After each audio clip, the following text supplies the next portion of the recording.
Tere tulemast Vanapaagu põrgu kööki.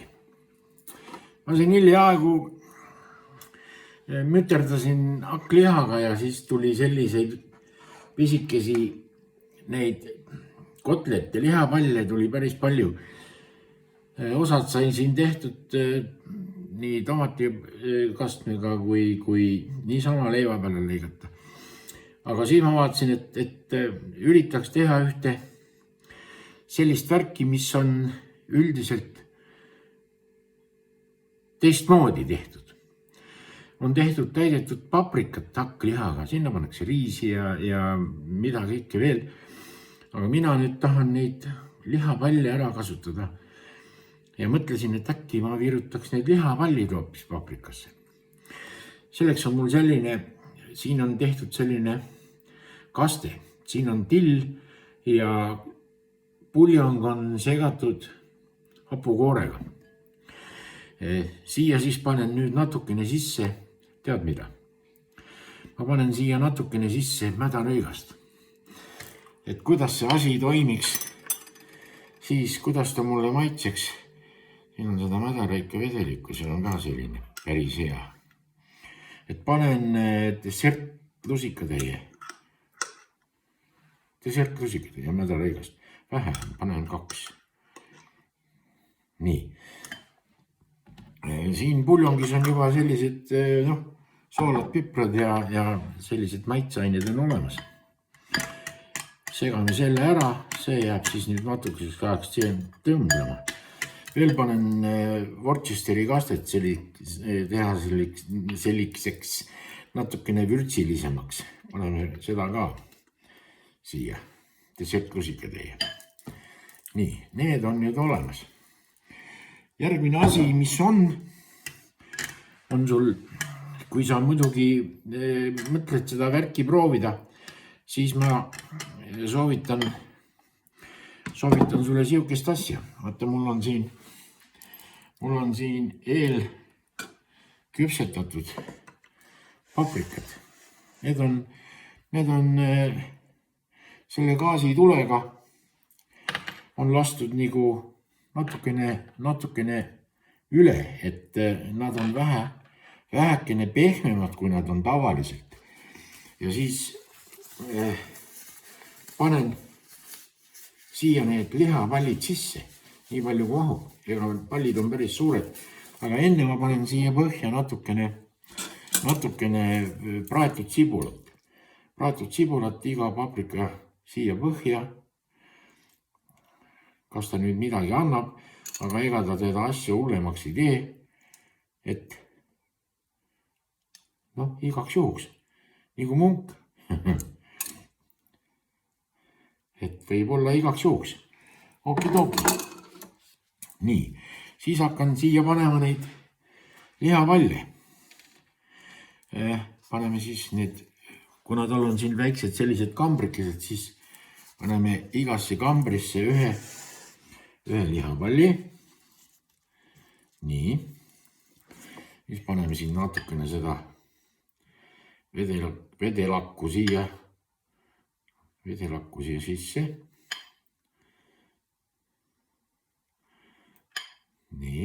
Pärast sellest annab ühe veel siia peale suruda, siis on nagu 4 palli siin sees. All right. Võtame, läheb üks veel siia peale. Läheb küll. Ja siis mul on alles hoitud need kaaned, paprikakaaned. Aga sellest on vähe tolku, ta jääb siia kõikuma. Siis tähendab, on paprika ilma kaaneta. Nii, võtame järgmise. 1, 2, 3. Paneme siis selle siia. Ja ega ma ei tea, mis sellest tuleb. Ma olen mõtelnud seda asja hulka aega juba, et seda lihtsalt toorest hakkliha siia sisse panna, teda ma olen teinud. Aga kuidas seda nüüd või kuidas see asi mul välja tuleb, jätame ühe siia peale lihtsalt niimoodi. Okei. Nii, siia läheb ka 1, 2, 3. 3 paneme ära. See saab kiiremini valmis, vaata, kuna paprika on natukene kuumalt töödeldud. Rumal sõna, kuum töötlemine, külm töötlemine. Siis ta ei tohiks nii kaua aega võtta, et kui tavaline see paprika.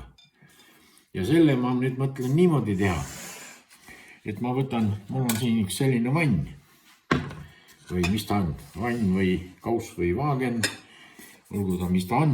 Ja siia ma nüüd teen niimoodi, et ma panen selle nii ja siis ma võtan fooliumit. Siis ma võtan fooliumit. Aga peaks hoopis nii tegema, et selle, siit see kaste välja ei tule, ei tule. Panen ka fooliumi sisse.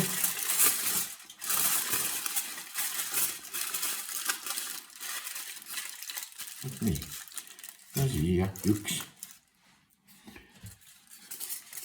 Et ma panen siis need selle vanniga 200 kraadi ahi, eelsoojendatud ahju ja ütleme, no vast kuni pool tundi, kuna see ülejäänud värk on siin juba peaaegu valmis, ainult paprika tahab oma laksu saada. Siis niimoodi teemegi. Ja tulemus, ma arvan, ei saa olla kehvem kui hakklihaga. Aga mine tea. Mul on siin maja taga karjaaia peal istuvad arakad, kes ootavad, kas ma siis teen mingit sellist värki, mis pärast selgub, et ei ole kõige parem ja nad saavad tolle värgi endale. Nii, ja need asjad nüüd lähevad siis raeahju. Vaata, mul oli ka siin hiljuti tähtpäev ja tuletati jälle meelde mulle, et mitte et peaks passi vaatama, aga lihtsalt hommikul vaata peeglisse. Mina iga hommiku ikkagi, kui ma ülevalt korruselt magamistoast alla tulen, siis mul on all koridoris peegel ja ma teen kummardust ja kraaps jalga ja ütlen ikkagi viisakalt, et tere hommikut, noormees. Et ei seosta nagu veel neid numbreid, mis tegelikult seal passis on. Ja siis mul tuleb meelde noorusest. Üks selline lugu, kui ühe tuttava juures olime, läksime ühe tuttava juurde ja tal oli nagu vanasti oli teil mustvalged telekad, kus see krõkk sai kanalit niimoodi keerata ja tal vanaisa oli kehva nägemise ja kehva kuulmisega. Ta oli nagu vanaisa juures korteris. Nii et televiisori ekraan oli vanaisal, vanaisa istus kohe nina vastu telekat, et vaatas ekraani ja siis jälle kuulas ja siis tuli sealt mingi kontsert. Ja vanaisa vaatab siis seda ekraani ja siis küsib selle oma lapselapse käest, et kes see siin laulab? Lapselaps ütleb, et see on Anne Veski. Vanaisa ütleb, Anne Veski? Mis sa ajad? Tõusis püsti, läks ahju juurde, ahju otsast võttis prillid, tal oli kumm oli pandud, sangad olid katki, kumm oli pandud, pani need prillid endale ette ja vaatab siis seda ekraani, teeb sammu tagasi. Vaatab, teeb veel sammu tagasi ja siis ütleb, et sa kõngen kits.